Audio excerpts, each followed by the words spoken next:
Hey, Professor Fleming, it's Nathan Peterson here. Quick response to the questions that, or for the video response.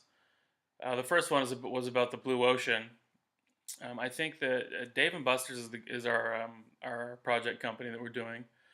I had a few ideas. I think Dave and Buster's should look across look at alternatives across different industries.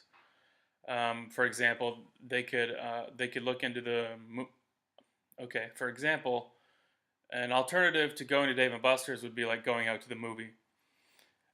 What they could do is they could potentially try to get a contract to supply all the food and the snacks and stuff at the movie theaters.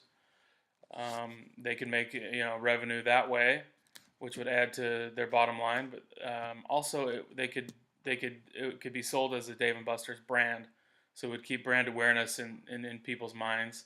So that the next time they want to go out, they might actually choose to go to the restaurant, which would drive more business to them, and that's where they make their money is at their restaurant. They would make a lot more people spending $50 to play games than going to a movie. But they would also, add to their revenue as well by doing the snacks at the movie theater.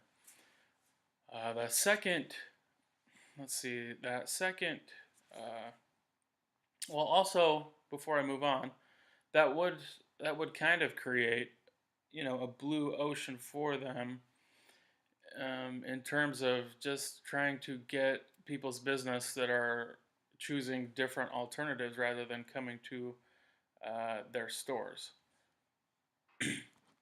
But then looking at the second question, um, with the five forces model, I think that the thing that I would modify the most would be the threat of substitutes.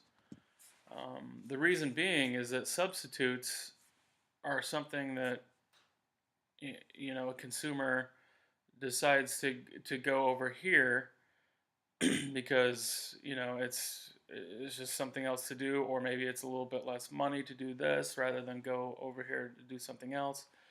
I guess the point I'm trying to make is that um, with substitutes, it basically determines your price. Um, like in times of the in bust times, basically down times, it can really kill your profits because you have all these substitutes and you have to compete with them on and have really thin margins.